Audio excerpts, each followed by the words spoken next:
What do we need that thing for? We'll never be able to see each other. Just don't let Millicent hear you, please, Palmer. She thinks she sets the aesthetic values for this entire town. She'll be upset enough and I'm rearranging her arrangement. It's not my values, certainly not. Just keep your voice down, Palmer. The Greenleys still wield a lot of power, a lot of clout in this town. Yes, well, it's clout that your son Leo will certainly take advantage of if he sucks up to their granddaughter. You know, sometimes you sound just like a gangster. Please stop it. All right, I'm going to go have the maitre d' do something with this arrangement. I'll check on the chilled vodka and the caviar. And Palmer? Where's Mother? Well, she's wreaking havoc with the staff. Where am I at? You will be next to Greenlee and across from Millicent. Mother doesn't leave anything to chance, does she? No. So I've learned. Oh, waiting. Why don't you tell me a little bit about your work at Cordon Electronics on the rare occasion you show up there? I keep my hand in. And I must say that the future looks quite promising. I bet you like taking risks. Am I right? For the most part. Yes, I thought so. Here, call my secretary. Make an appointment. We'll talk about this in greater detail when I have more time. All right? Absolutely. Thank you. 2000's lining up to be a real transitional year for me. Oh, look who I found in the bar. Well, hello, Palmer. Hey, you look like hell. Woody, behave yourself. Now, if you played 18 holes every day the way I do, you You'd would have cirrhosis of the liver. What's that? Who are you? Woody, you know Vanessa's son, Greenlee's young man, Leo Dupre. Oh, yes, of course. Well, now, why doesn't the lad have a drink? Oh, David. My handsome oldest son has just arrived. Darling. Mother, if you want me to stay, back off. Well, now, is everyone present and accounted for? I think. Oh, no, Greenlee. Darling, didn't she come with you? She insisted upon meeting me here. I haven't seen her since breakfast. Well, wonder where the poor dear can be, huh? I can't imagine what's keeping Greenlee. I can. Well, fashionably late, that's all. Greenlee's a free spirit. Well, you know, Woodruff, I think her homing instincts will kick in once she finds the right someone to settle down with. In the meantime, I am so proud of my son, Leo. And, of course, David. I mean, life wouldn't be very full at all without them. I can still remember David as a child, playing with his doctor's kit. You know, I refuse to let him be involved in too many sports because even at that tender age, this, I don't know, mother's instinct or something, I could see those surgeons' hands. Golf. That was my game, golf. Oh, Keep your voice. Yeah, wanted to turn pro, but father forbade it. Keep your voice down, Woody. Then, of course, there's Leo. I mean, can you imagine assuming a vice presidency of Cortland Electronics? I mean, I know there's so many young men floundering around the mailroom, but I just knew that somehow Leo would go straight to the top. Well, I'm sure it didn't hurt that your husband kicked him up the stairs, huh? Well deservedly, dear. Excuse me, Mr. Cortland, you have a phone call. Shall I bring the phone to your table? Oh, no. I'll go get it. Well, now, where were we? Oh, naturally, I was going on and on about my wonderful sons. Salt and pepper. Right there, dear. No. Vanessa's boys. Salt and pepper. Fair and dark. They don't look a bit like brothers. Well, I can assure you that they both did spring from me. Leo and I are half-brothers. We had different fathers. I had no idea. Well, David's father was my first husband. And, well, poor Charles, he was struck down in his prime, unfortunately. It was actually quite tragic. But, well, I was there right to the very end, holding his hand. Sort of left David and I alone to fend for ourselves. How simply awful for you. It really was quite tragic. But it is hardly chipper dinner conversation, please.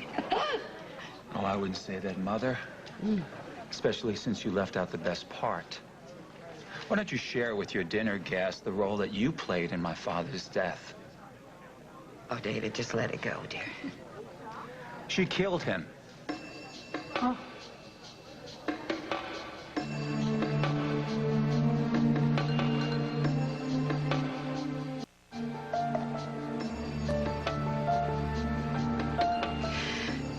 David, how could you? You'll have to forgive my son, please. His sense of humor is... You may have noticed, Mother, no one's laughing. Well, it's simply because they don't understand you quite the way I do. How'd you do it, Nessa? Do what? Off the old boy. Hush, dear. Drink your martini. Well, I can assure you both I did not kill Charles. She drove him to it. It was a perfect crime, really. The only fingerprints on the gun were my father's. But Vanessa's gift for cruelty is what really killed him. Anyone mind if we change the subject, please? Leo, I'm sure that this is one bedtime story that Mother neglected to share with you. That is enough, David. Take it from your older, wiser brother. Our mother can out Medusa. I wonder what happened to our waiter. We may have both sprang from her, Leo. But my only advantage to you is that my father married this witch. No, shut. You understand me? Typical. I missed all the fun. Get your hands off me, brother. Sorry, Grampy. This is an emergency. Is this the entertainment? Forgive my atrocious table manners. All right, both of you. Sit down. You're causing a scene. Oh, no, we couldn't have that now, could we? Heaven forbid it be known that our family bears more resemblance to the Borgias than the Kennedys. It is enough, David. Oh, you know, why is it that you always get to decide when enough is enough? How much is too much? Our mother's made a career, Leo. Drawing the line and daring others to cross it. I don't want to hear this, You'd be all right? wise to listen, little brother. I haven't talked about this for years. And obviously neither has Mother. David, I'm warning you. Oh, I stand warned. It's more notice than my father got. Just tell me when I start to hurt, Vanessa. If you will please excuse David. I'm afraid his father's sudden death scarred him more deeply than even I know. You drove him to it. You took a lover, and my father took his life. But not before you stripped him of his self-respect. I was there, Mother. Remember? I heard you goad him on, daring him to pull the trigger. Poor sap. He would have done anything for you. Given you anything. Including his life.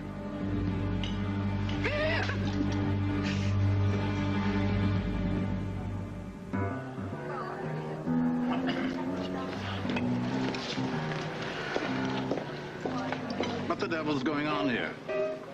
You missed a great floor show, Mr. Cortland. Guerrilla theater comes to Pine Valley. David and I had a little misunderstanding. I apologize for my son. Oh, no worries. This is the highlight of my day.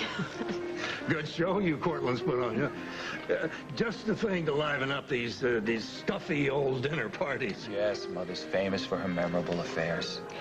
Heavens, it's so late. I'm afraid we're going to have to go. Oh, really? That's a shame because we haven't even had dinner yet. Well, I have an awful headache. Well, I've got aspirin plenty. I wouldn't chance it if I were you. My chair? Oh, pooh. I haven't had this much fun since Mimsy Collier rode naked in the Rotary Parade. Woodruff, we're going. Greenlee? Oh, not me. I'm staying. I can't wait for the encore. Well, good night, Millie. Woodruff, thank you so much for coming.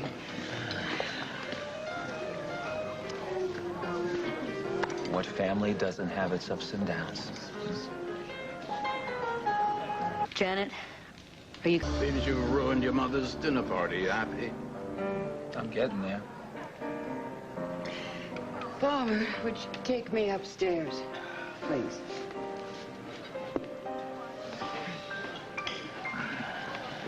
That was cruel. She deserved it Oh, you enjoyed it. immensely. But I am sorry if I offended you, little brother. You don't know the real Vanessa. I know I love her. Oh, I'm sure you do. That's because she has you brainwashed. But the day will come when those scales will fall from your eyes, and you'll see our mother for the twisted construction she really is.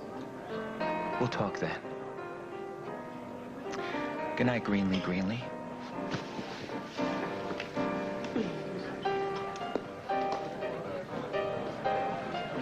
Looks like the party's over. Oh, it hasn't even started yet. Come on, I'll cheer you up.